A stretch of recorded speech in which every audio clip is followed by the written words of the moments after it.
that's not what anybody said. So, do you think there's going to be more people at Trump's celebration on July 4th or listening to this podcast? Fair question. Fair question.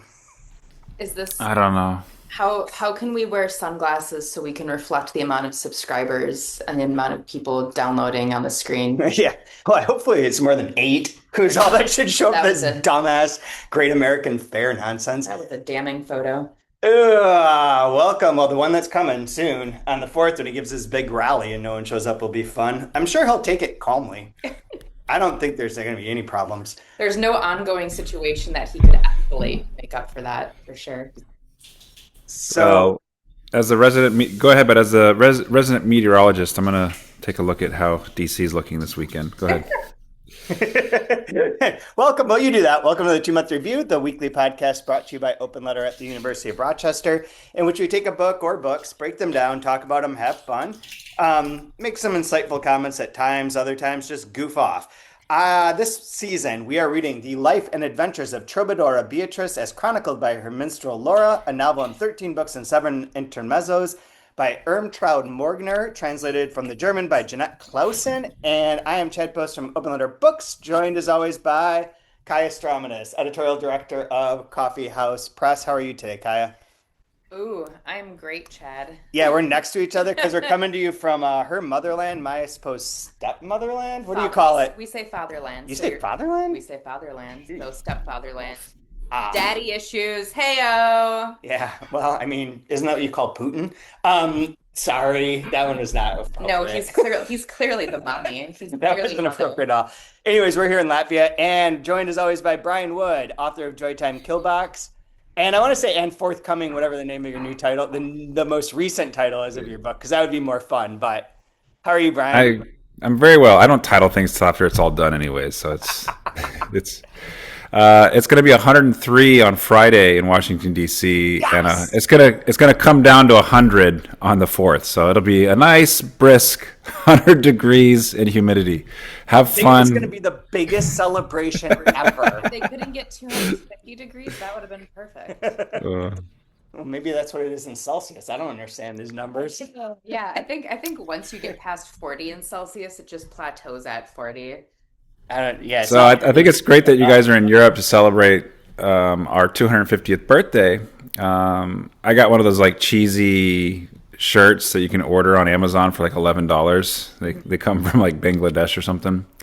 And the one that I got for this year, it says because I think it says the metric system can't measure freedom. And it has George Washington on a eagle, bench pressing or something. I saw it in the airport on the way here. First off, Congo just scored over England. And the airport on the way here, I saw a guy wearing a shirt that said gluten tolerant and had a tank and an eagle flying over the tank. Perfect. Legit saw this, no joke, not even making this up. I don't have that sort of level of creativity to come up with that, but that rocks. I don't know if it was Eastern European or American, honestly. You couldn't tell because all the symbols were jumbled on top of one another in that very particular way. Like they should be. I will also point out, to bring it back to Europe and to closer to Germany, is that this August is also the 825th birthday of the city of Riga. Oh, That's weak. We're up to 250. That's a good round number. 850. That's just whatever, Does anyone even celebrate? When a comic book hits 850, does anyone Typical care? Teenager. You don't even know. 250 is rounded. You don't even know. Shut up. You know what? Big deal. I had a coffee at this place called Biblos one time, and I think the streets were from 1200 BC or whatever. So there. Yeah. There were dinosaur footprints by the cafe. That's how old that place was. Oh my god. Dirt. Oh my god. That's amazing. I know it's funny when you go to restaurants that are older, that have been in existence longer than our country's been around. It's Established 1565. Yeah. We're babies. I mean, it's why everything's a little run down. I think we should just plow it. Just plow it. Put in some nice skyscrapers, some of this new gold stuff. Make it look better. Make it look a little classy. Get rid of this mezzanine stuff and put it in Applebee's. Oh, hell yeah. There's a lack of Applebee's in this country. So Anyway, to bring it back, kudos to Chad for, I think this is the first week that you've nailed Imtraud Morgner on the first go. So I want to know now, over under, how many episodes do we have? How many episodes of this book until one of us remembers the full title? Because I get to The Life and Adventures of Trobadora Beatrice at best, and then I remember Laura. I do Zero. remember. I do remember it, but I always want to make sure that I don't leave out a word. Is the problem. But so this week we're going over. This is also for anyone who's listening along. Apologies that last week's episode came out late. I set it all up and forgot to hit send. I just forgot to hit the button, so it just sat there until Monday. But so you're getting 2 episodes this week, and on the second episode, we're covering the fifth intermezzo in book 10, which big picture overview, my 2 favorite sections so far. Okay. Agreed. Brian. Sure. So to put this in summary, the fifth intermezzo is from the point of view of Pakulat, who I don't remember his first name is. His first Oscar. And then Lutz is his first son, who is Laura's first husband in our regular book. And his second son Benno, will show up in the next part. But Benno is like kind of Oscar, the main character that's narrating Pakulat, he's got 1 week left at his job, or essentially one more paycheck. He runs some sort of house that he refers to as the Ark, where people live, and he's pissed at Benno for like being shitty at playing music at this concert and not being home that night when he's supposed to be. So we get this weird, and we'll come back to this, but this weird sort of like almost Beckettian, very much like a John O'Brien letter to the editor that he used to write for the Review of Contemporary Fiction, where he's just walking around being like, everything sucks. Nobody listens to me. My life didn't turn out right. Why doesn't my son know how to play an instrument? Blah, blah, blah, blah. And then book 10 is set up like a fairy tale in which Beatrice is looking for the unicorn. I don't want to say the name because I can't remember. Anaximander. And Laura is sending her a couple letters and is having conversations with an apparition that is Benno. Mm-hmm. You know, if it's real or if it's supposed to be like a reference to the kind of metatextuality of the book. But that goes through in a sequence of 3 iterations, much like a kind of folktale, fairy tale. That's why I referenced that. And ends with a diatribe against AI, question mark? Yeah. Fuck robots. So this is why I figure this is the best section. So, Brian, any big overview ideas or thoughts that you had when you were reading this? I was really interested in why this like kind of like mystery that they sprinkle in here with like hunting down through Europe, trying to like cease and desist and wanting to destroy. Which character was it again? Oh my gosh.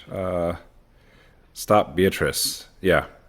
You mean the titular? Like on 264, like chapter 1, text of a sensational telegram from Rapallo. Am on Anaxamander's trail. Stop Beatrice. It's like, okay. But that's a telegram. No, I know. Yeah. Okay. But like, why? Why is she sending a telegram? Yes. What is the reasoning for stopping this? No, stop. No. Stop. Just like end sentence. Oh yeah. Sorry. And the signature is Beatrice. Yeah. So Beatrice is searching for Anaximander because in the next telegram she's like found Anaximander found. Stop Beatrice. And then the third one is, what does the third one say?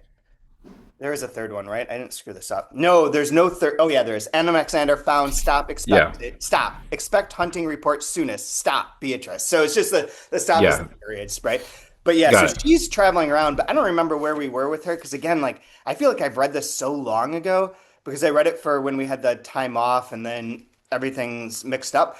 So I don't remember why she's on that trail exactly, but I do feel like I do have a read on it, is that she's searching for the unicorn to bring back the feminine nature to Laura and to give her power back. That was lost to her when she had the unicorn until she lost her virginity. Then she no longer has the unicorn. Beatrice is finding the unicorn because there's something about, in my mind, that women's sexuality and the unicorn make her whole again, where that's been taken away from her by entering into a male world of male domination, which shows up here a million times. Well, in those previous sections, they talked about chopping up the unicorn and the parts of it and how you could use them for certain, like, I feel that fits really nicely with your read of it there.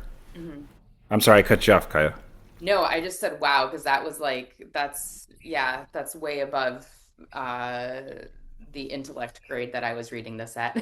So I'm astounded. Yeah, it's because I'm surrounded by this wonderful country. It like helps it's you. The Riga thinking. See, once you go to Riga's beautiful, guys. Like no jokes aside, all jokes aside, no joking.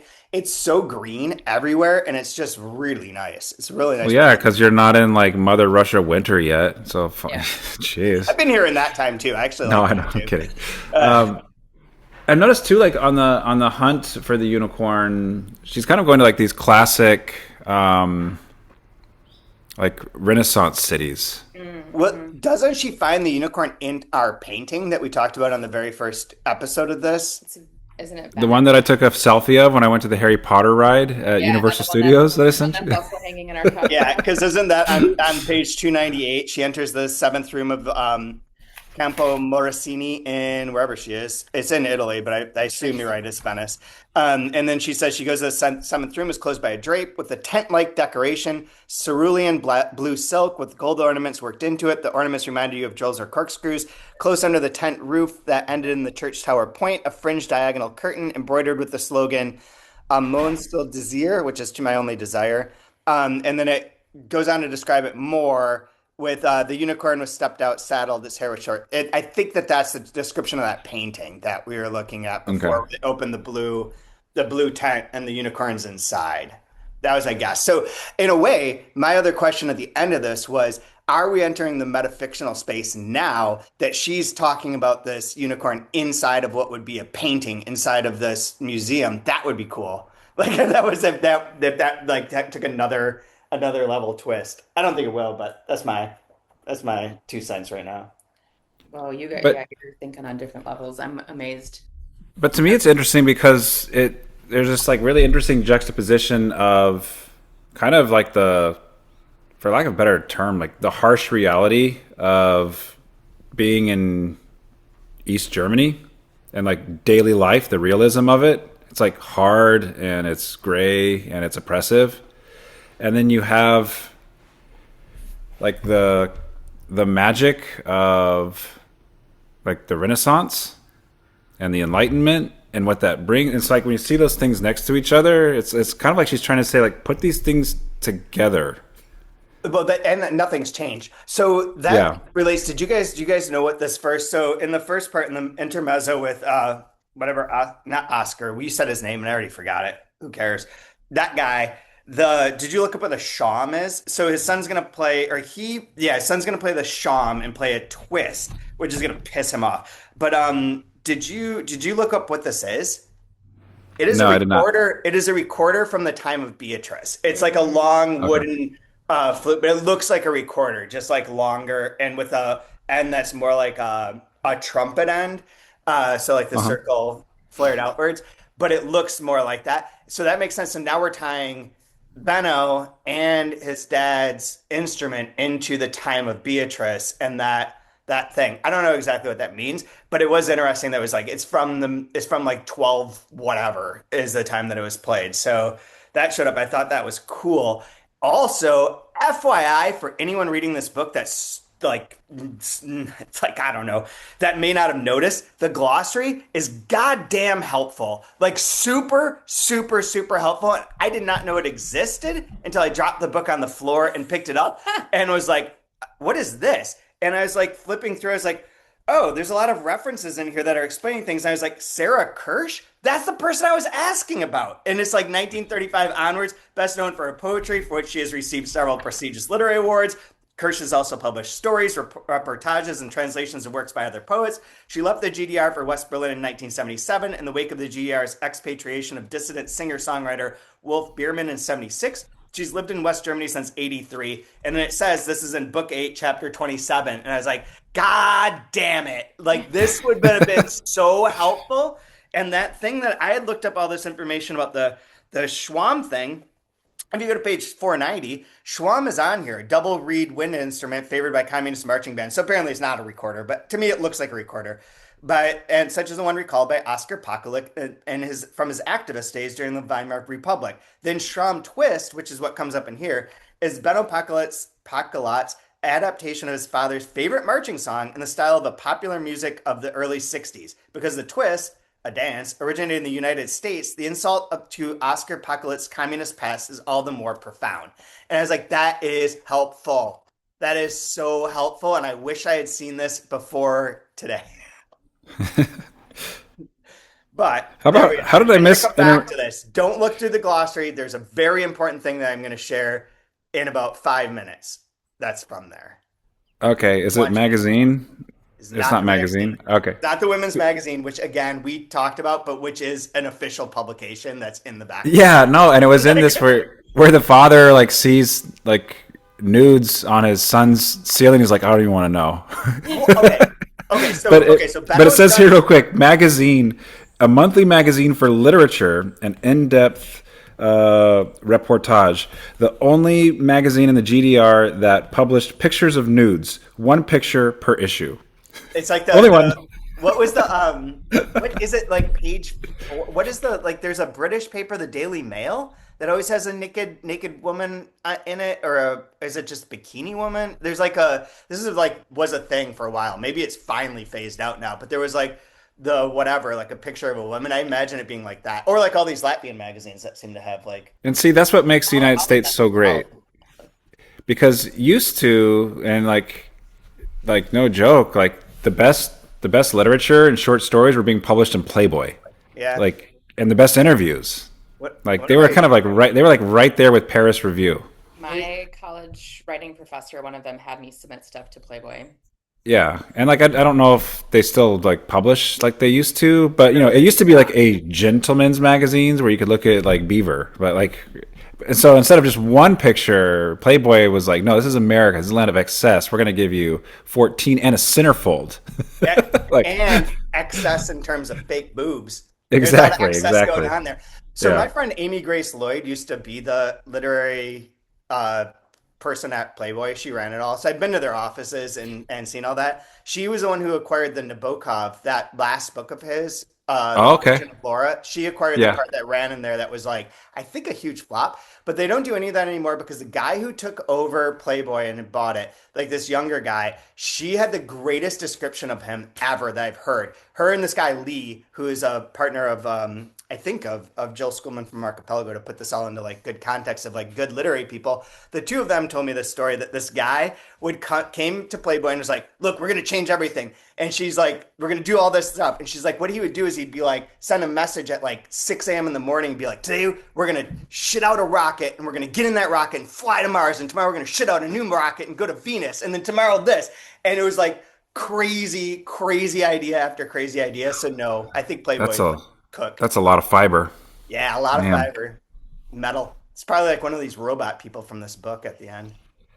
But to me, like to bring it back, it fits really well with even the way Morgner's writing this, where she's like, the heroine's hot. Will that make you keep reading? Yeah. Right? Like she like understands like the importance of like sexuality, objectifying women, and to keep men entertained or on the hook, which I find kind of like very like, I'm glad that it's there. It's sad, but at the same time I enjoy the humor that she has in pointing out like it's been this way, it's going to be this way, and it's probably never going to change. There's also like this I don't even need to say it, but like this book is going to get ignored by most men generally. Like men are pretty shitty about big books. Like I'd just say most people, but certainly most men. But the fact that if this had was written by a man, I bet it would have been like one of these the hot Twitter, Reddit, nerd boy books. But because it's not, I think that's 90% of why. And fair. You know what, bros, come at me. But if it had a picture of a woman kind of like looking away, and it's like a hot woman with a nice like jawline on the cover, probably could have, Instead. then we got something that's awful. So that also We need bleeds into it. instead of a woman, call it a girl. So you need a girl on a train or a girl on a something with a reflection, so we could like see the two parts of the girl, right? The face, and then the reflection, the back of the head, and then the reflection of the face, and then I can. Oh, okay, like that would have helped. Or hear me out, race cars. Race cars. Race cars. Robots. I want robots. A robot driving a race car. Every man buys it instantly. Yep. So I actually going back to this for a second. So we've got in this chapter in the intermezzo, Oscar's waiting for Benno to come home. He's recounting things from his life, so on and so forth. There's a part on 247 that Kaya, while we talk, will you try and find this in German? So it's a paragraph that begins with Pakulat toyed again with the idea of selling the house.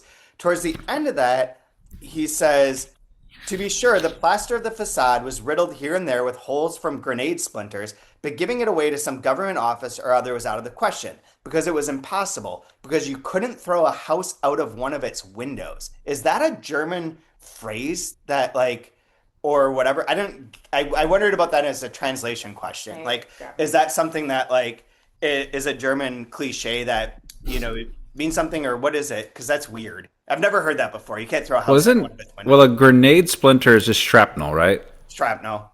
But is that like a poetic way of saying shrapnel? I don't know. I mean, I envisioned also when it said splinters, I envisioned chunks of the grenade sticking out of the walls. Okay. But it doesn't say that. It says that. That's what I thought. But now that I read it again, that's not what it says. It says holes from grenade splinters. And then is it like baby bathwater kind of a thing? That's what I was wondering, and if that was like, if this would have been if you would have chosen Sure. it differently. That truly was my question about that. But then it goes on. So you mentioned, so he finally is like, you know what? He goes into his kid's place, into his room, and you said the thing about the nude photos. He goes and look, and there is like a nude photo, or there's a picture of a boy in there, and then he like freaks out and runs away. And I didn't know what to make of that, and I wonder if that's going to come up in the future, and that's going to be explained to us later as one of these ideas. So what it says is, he couldn't reorient himself right away after this discovery, which made the room different. Had he overlooked the bearded man up till now? Could you overlook something like that? Sorry, I skipped the line. Here it is. Oh, yeah. But then he looked anyway, and discovered among the nude photos the picture of a young man with curly black chin hair and a beret. Pakulat squinted, put an eyeglass in his eye, squinted again, and then runs out. He climbed out of the ark and let it float along off into the night. So I didn't quite get what was going on there, if that was like what that's supposed to signify. But I have a feeling that it's going to be explained later. Well, he has a flute, which means he's probably pansexual.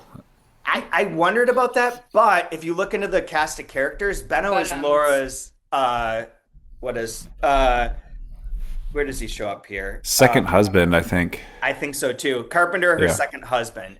So Lutz was her like lover, not first husband. I think I might have said that wrong earlier. And Lutz was the person that she passed on to Beatrice, so that Beatrice could get hers.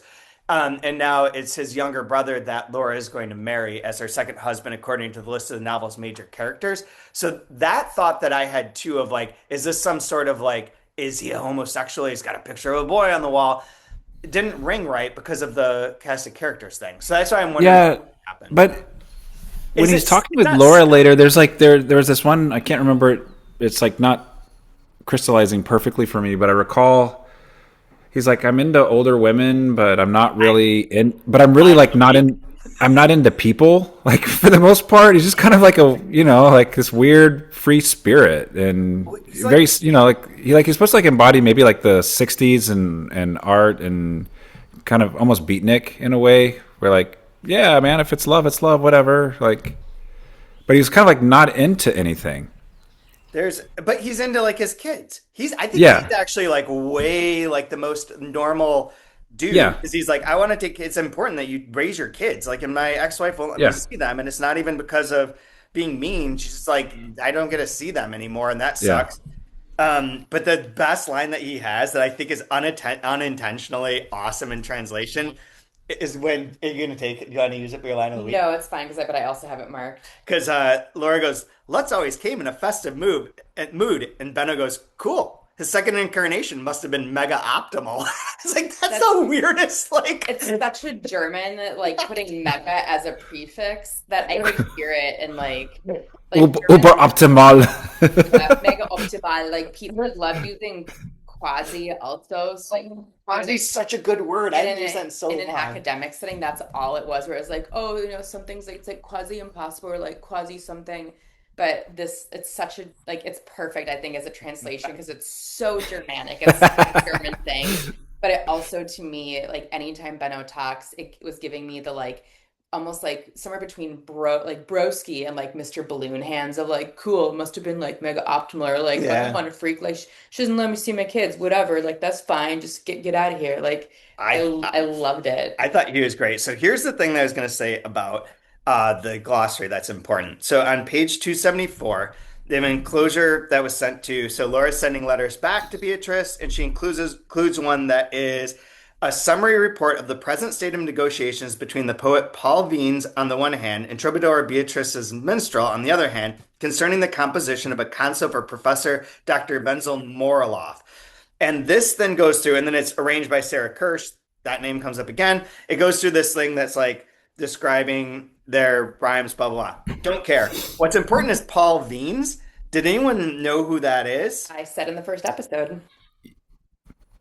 You did, didn't Yeah, you? I did. But you didn't have the last part of it. So you know that it was Imtraud Morgner's husband. Second husband. Sec- And he was reporting on her to the Stasi. Okay, so you did say that. Roll tape. Nah. I mean, that's fine. I picked the book. I came prepared. I wanted to give backgrounds. And Paul Wiens is also mentioned in like the first or second book, and I did mention that as like a tidbit. Maybe it was I do remember that now, but this back part where I found this was GDR poet who also published reportages, essays, and translations of the work of other poets. Married to Imtraud Morgner for some years, he was among the more conservative writers, supportive of official policies, and until his death, in IM, that is an informant for the Stasi, the GDR state security police. So exactly what you said, but I didn't catch it. It didn't ring with me at all. I was just like, oh, this guy, some dude. this guy. I think I even have in the.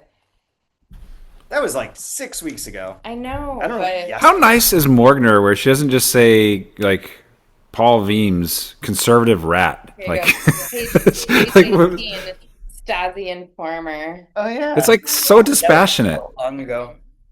That says a lot about her, I think. I agree, and I think the fact that he was like reporting on her for years, and I think the end of it, because I was reading in like articles like reviews on the book and articles on Morgner where it's just like there was nothing to report on, so he's just like giving empty half reports, and for her to react this way in the book, I think also is just kind of like I'm not going to get worked up about it because there's nothing to get like he's just wasting his own goddamn time. She didn't Like, know that he was an informer when she No. wrote this book. oh, when she wrote When she wrote this book, she did not know he was an informer. She does not know Oh. he's an informer until he dies in the Okay. 80s. So Got that it. would have when he was, but I almost positive of this that some part of the Eastern European Stasi like reporting on stuff was reporting on nonsense. It was to file the reports because then you're Right. under control. So Right. you can file stuff on like person walked in and out of the house, that kind of like Yeah. meaningless stuff. But because you keep going and giving them reports,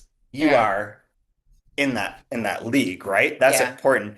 I don't know that she wrote this glossary though, because of that 81 thing, she wouldn't have been able to do that in here. But then the second thing is the glossary, FYI, frequently has errors in it. So it references that this is from book whatever, and that's not true. The Okay. one that I found that on is this doll. Where is it?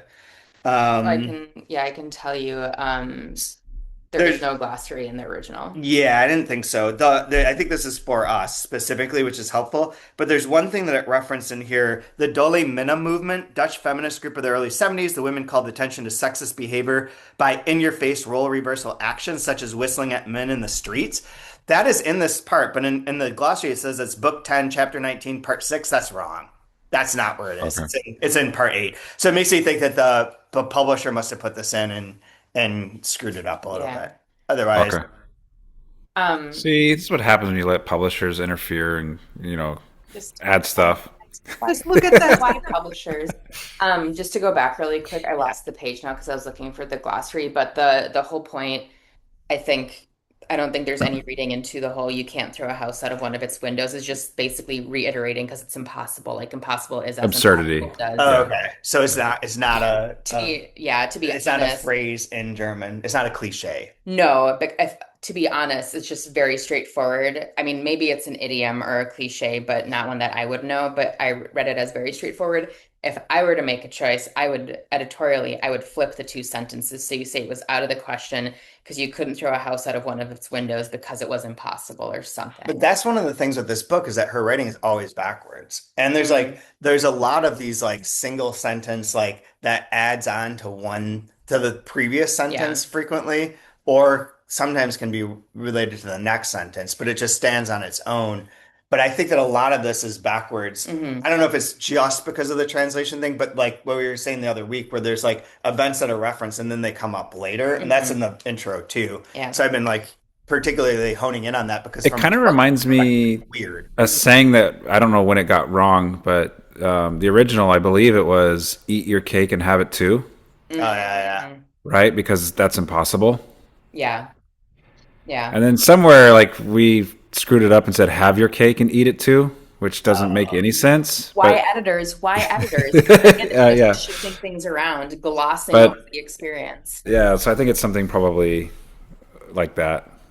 right. I'm sure there's a really great anthology of short stories out there that answers and addresses all of these issues. Sure, sure.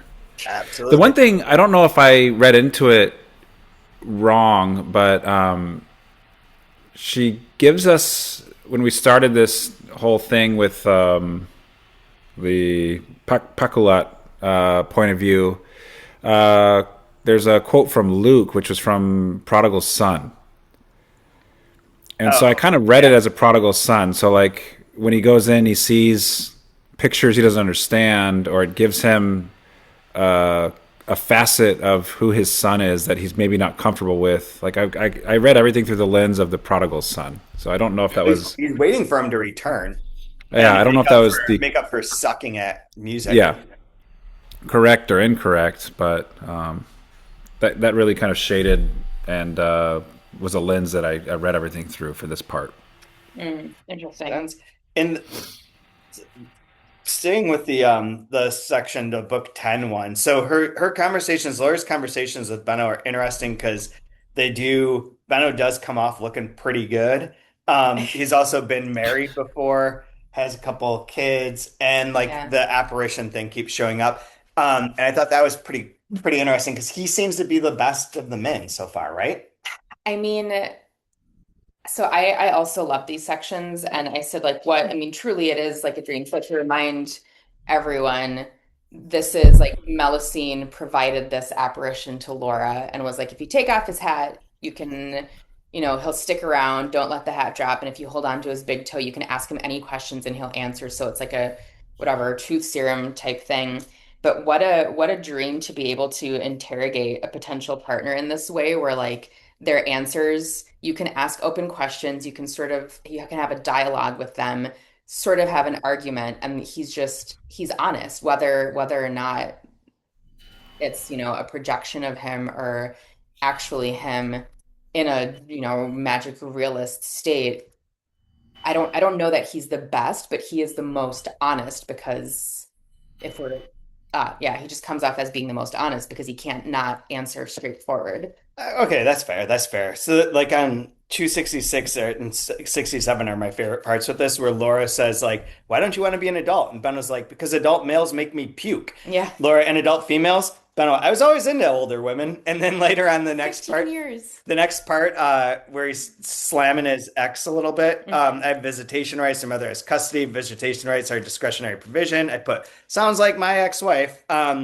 The ending part says, watching doesn't generate serious experiences, only contact, understanding, touching do. When my second daughter started talking, she called me and my wife Mama. When in hell is our state going to pass laws to protect the interests of our working fathers? And I thought that was so funny.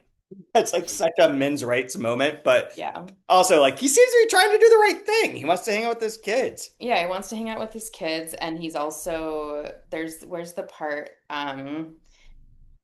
oh, on 285 where he has this very long thing We men today are surprised sometimes, but we'll be much more surprised later on, and in a very different way, I hope, for there's no end in sight. There'll be no boredom in store for us when the ladies can finally do what they want to instead of what they're supposed to. Yep. What will women see as human beings? Sorry, what will women seen as human beings say about men compared to women as images men have made of them? What will happen when they express what they feel instead of what we expect them to feel? Yep. I have that same marked as And line of then the week. I love that, like, to be courted seriously for once publicly. When women's emancipation leads to that, I'm their man. So like, yeah, you're if we are to assume that he is presenting himself, answering her questions in as himself and not as like under a truth serum part, then yeah, he's definitely the best, most informed male character because he's got the sarcasm, he understands the irony behind what he's saying, but also has these values of like, no, women are 100% not being treated the way they're supposed to. Although, as a counter to that, on page 284 is the other side, right before what you read, where Laura says, "I recommended Lutz to someone else because I didn't love him anymore. Love needs mystery." Benno, and you'd seen through him. Laura, Beatrice de Diaz seemed more suitable for him too, and healthier. Such a great woman writer. Doesn't exist. Doesn't exist. I'm gonna read it for you. What? There aren't any great women writers. Can't be. I love that exchange. You're like, nope, Nope. eh. Wrong. Beatrice, wrong. So funny. I know. And later he says like women can't write love poems, right? I think that's right. Yeah. No. Because they're not allowed to. Yeah. Because they're not allowed to express their Correct. love in various ways. That's somewhere in here. That's they'll be considered nymphomaniacs. I have a line I have a part in my book I'm writing where someone asks like, why aren't there women magicians? It's because like, I forget what the line was exactly, but it's something like you think a man wants to be tricked by a woman? That's just called dating. No. Pre-marriage, yeah. Haha, gotcha. So, question. Yeah. I've been thinking about this, like this triad of characters with Beatrice, Laura, and Melusine. And I'm wondering if it kind of works like a trinity where you can kind of get a better grasp of the whole when you look at each part, where Laura is like the grind and it's the reality and it's what patriarchy does to an individual. She's like, ego. Sure. And then with Beatrice, we get a sense of history because she's from the past, obviously. There's Just does whatever she wants, like the Ed. Sure, there's some freedom, but there's some history. But then where this like Melusine character comes in is more like the spark of imagination. But she also traps her frequently. Yeah, but there's like she's like magical. Like she can change reality so that there can be new opportunities, things can happen, new knowledge, like it's almost like esoteric in a way. But I'm wondering like if you take the three of those, you can get a better grasp of femininity through each one of those, and we can see them fragmented and separated. But then, like, if you put them all together, like, you might start be getting, like, a more three-dimensional view of the feminine in 1960, whatever, Germany. Yeah, for sure. I would 100% buy into that. Yeah, right on. And because the part with, like, this part with the ghost, like, this part with the ghost and, like, Laura in a way, like, communing with the Melusine in a way to have, like, a new experience.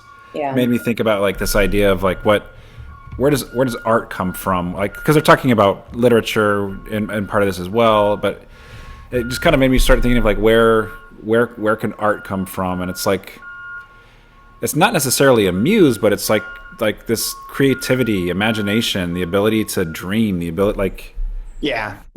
Is this just the invented part? Sure. It's yeah. So, but it doesn't work with the Freudian thing, but it does much closer with what you're saying too. Okay.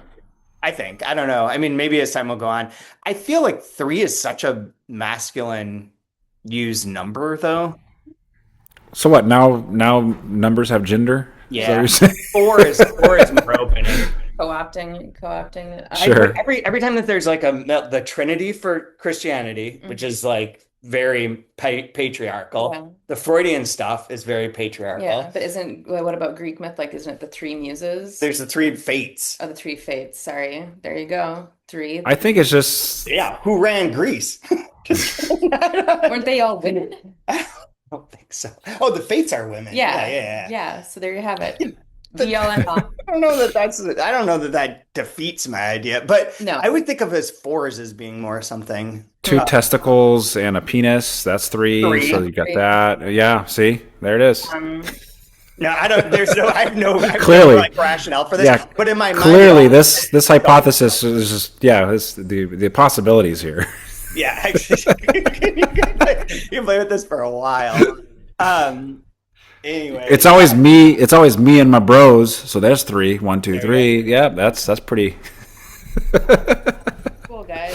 Good. Joe Rogan. There's Joe Rogan.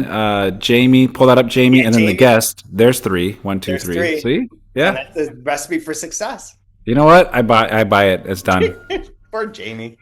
Trump gets a third term. That's pretty brolicious. There you go. Delicious. Yeah. No, but like what I'm kind of like what I'm sensing, what I'm feeling is like I love how bonkers this is. I love how maximalist it is. I love how it's pulling like I don't know, just like the random chapter about where the word stress comes from, and like rats, and like that was really cool. Like there's like it's sprinkled in. It's like love it, but to me, it's like just desperately trying to show you all these crazy facets of what it is to be a woman in this place and this time, and it's an impossible story to tell.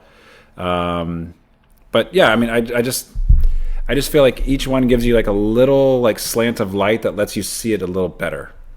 I agree with that. I'm gonna add to the things I've said before about like disrupting the male narrative. Sorry, that was England almost getting one, almost drawing level. But the is that in her disruption, so I think I've said this, but that Thomas Mann book I'm reading, Dr. Faustus, is about Adrian, whatever the fuck his name is. I forgot already, but Leverkusen, signing a deal with the devil to become this great musician for X number of years and create 12-tone system like Schoenberg and all that kind of stuff. And it's all about mechanism and the mechanical, like the math, the way that everything's rigid, that it all has a place, it all fits together. And the last thing I want to talk about from this section was the golem and the robots that are all like thinking logically, that use this way of like mechanistically figuring things out.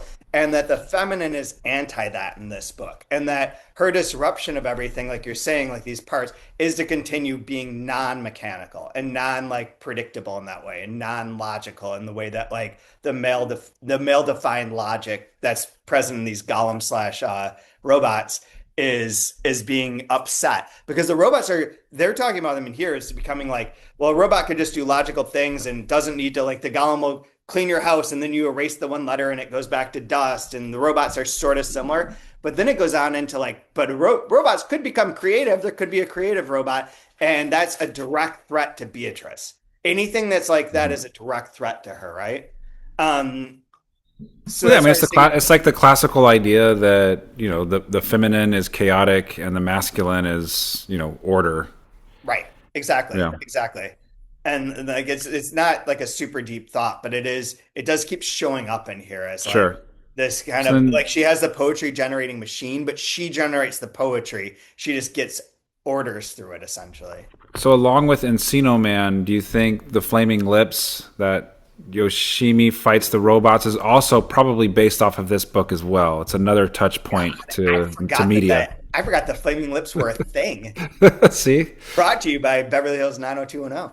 Because it's important to fight off order so that you can have art and you can have new ideas. You need chaos.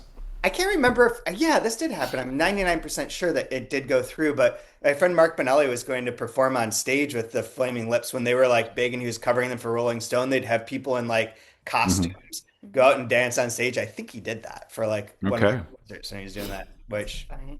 I truly forgot that they existed. I saw them in Yeah. concert once as part of something else, and I remember just thinking, what the fuck? They They're were. big in they're big in Oklahoma City, so Oh, is that where they're from? I think they're from Oklahoma. I don't know. Huh. Anyways, so I guess we could start off. Is there anything else you guys want to talk about, or do you want to wrap up for today with your lines of the week? I've got 19 of them referenced here and a title that plays off the last title. I have sort of two more things. One Yes. is that we're 299 pages in, and how many pages has what the hell? Yeah. What was that? Sometimes you get balloons. We're 299 pages in. Hooray! Hooray. And then it sent balloons. You were looking down. We're 299 pages in, and my question is, how many of those pages has Beatrice spent troubadouring? Like five? Yeah, it's fair. It's typical artist. I'm an art. Go around telling everybody you're an artist and you don't do any art. Yeah. Well, Like- who needs poetry? And like, Yeah, gets a robot to do like, Morse code or the thing. And then like spends her There's time Morse looking code. for a unicorn. But the other thing, so actually one of my other main notes for this section, which breaks the three of Beatrice, Laura, and Mezzaline, is let's not forget that Irmtraud Morgner, as Irmtraud Morgner that's right. appears here, that's a four. That was the fourth one. I knew when we talked about this last week, I was like, I thought I had 4 lines to this, and I can't remember what the fourth one Yeah. is. And it was, that Irmtraud Morgner shows up Yeah. and is part of this And as like a so- fourth narrator. Yeah, and so the sections of the rumba for an autumn, that Pakulat is part of it. Irmtraud Morgner as Irmtraud Morgner seems so much more put together through those sections when compared to Laura and Beatrice's in theirs. And like my note or my question, I guess, is how intentional is that contrast, and what is she meaning to do by that contrast? Is the Irmtraud Morgner, to follow both of your lines of thought, is the Irmtraud Morgner inside this book the organized male mind of writing, or is it part of a four, But if she's breaking that putting male this- trinity? I would say for her, if she's putting this in order, Hmm. then she is not operating as a male by the way that it's given Mhm. here. Speaking of male and speaking of things, England Congo looks like the Congolese goalkeeper just took one to the private area and has been lying on the ground for a minute, rolling around, ended the half as he was on the ground clutching. He took one to his holy trinity. Yeah, there we go. Ding dong is what I say. Ding dong damn. Gotta get 3 on that. Yow. Ding dong, the keeper's dead. Da-da-dum. And They're up 1-0 at halftime though, so the commercial, they're like, No. this is too gruesome. no, they ended the half. And they saw him lying down. They're like half over. Let's get on. Let's go. Okay. Let's make this work. Okay. Anything else, Kai? You said you had another thing. No, it's Jesus. I did my 2 things. You did do two. Yep. It was two. There wasn't another one. Also, in case Paul Wiens comes up again, he was her second husband. Right. Yeah. But you covered everything you want to. Yes. There wasn't anything else. Okay. Thank you. Thank you for double checking. I just want to make sure you didn't skip over something that you were going to say. Brian, do you have anything else you wanted to add? I did No. put in here that this part, the intermezzo read like a play. And I Yeah. did say Beckett, but I don't know. I haven't read Brecht in a million years, like literally since like 94. Okay, last But I wasn't sure if maybe that Brecht has an influence on this part too, in terms of the thing. I read Mother Courage literally in 1994, and that's maybe the last time. Which is no offense to him, just didn't do it. Oh, I love this. On 250-51, when he goes to the concert and he's like, Jesus Christ, these people suck. And I was like, you're right, my friend. Going to those concerts is interminable and not fun at all. So there's that. Okay. Anyone have a line you want to share? I do. Go for it. Okay. Page 252. Okay. At the very top, this is, I don't remember who Pakulat is talking to, but conversation goes, where's your landlady? Answer, in bed. And why aren't you in bed? Because I still have work to do, as you see. All I see is that you're reading. Absolutely right. Reading isn't work. Oh man, Brian, do you have two? I like that one too. I have that. Like that's where I wrote the Brock thing. 278. Perfect. Laura, was your ex a consumer? Benno, for sure. Buying stuff got her high. Save and buy. What a pain. This upward mobility is a pestilence. It kills me. I just put a next to that one. I love that part too. No, my daughter today was going through the last 7 years of Amazon, and she's like, "Oh, this must be COVID. We ordered 115 things in 2021." I was just like, "Yeah, this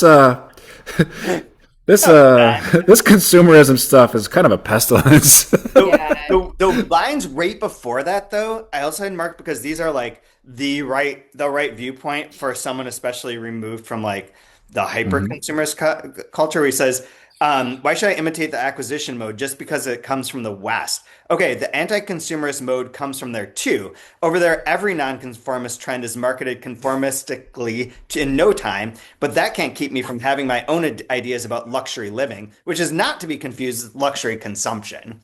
Yeah. Hear that, Bezos? Yeah. Hear that, Elon? Hear that, Putin? Taunton or Yeah, I am thinking the Amazon order history is like, I don't know what's worse, that or calculator history on your phone app. Yeah. So my lines of the week I have two. They're 256 and 259, but they go together. He was no longer Pakulat, carpenter, wrestler, conductor, unemployed worker, prisoner, detained soldier, company leader, instructor, brigade leader. He was some old man. At the end of his working days, Pakulat had to face the fact that his successor was a phony. Wah, wah. I identify, I feel seen here. This is the one I feel the most seen with. Who's got to struggle. Okay, so What about you, Ryan? Did you have, wait, we did it. we did it? Oh, now you know what it feels like, guys. Yep.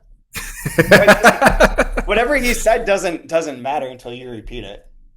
No, that's just for you. Oh, fair enough. So for next week, you go up to page 360, which is in the middle of a part, but we have some weird breaks here at the end. I think it was 360, not 366. Yeah, 360. And we have 3 episodes left. Finish this. It's very misbalanced. The next 2 weeks are basically 60 pages, and then the last one is super short because I didn't really pay attention to this whole back matter crap. So there's that. You can find us on, Apple Podcasts, Spotify, wherever you get your podcasts. Follow us on Substack. You can rate and review, do all that fun stuff. We're on YouTube. You can find Kaya online at Cam Stramana, Straume. I think that's your right handle.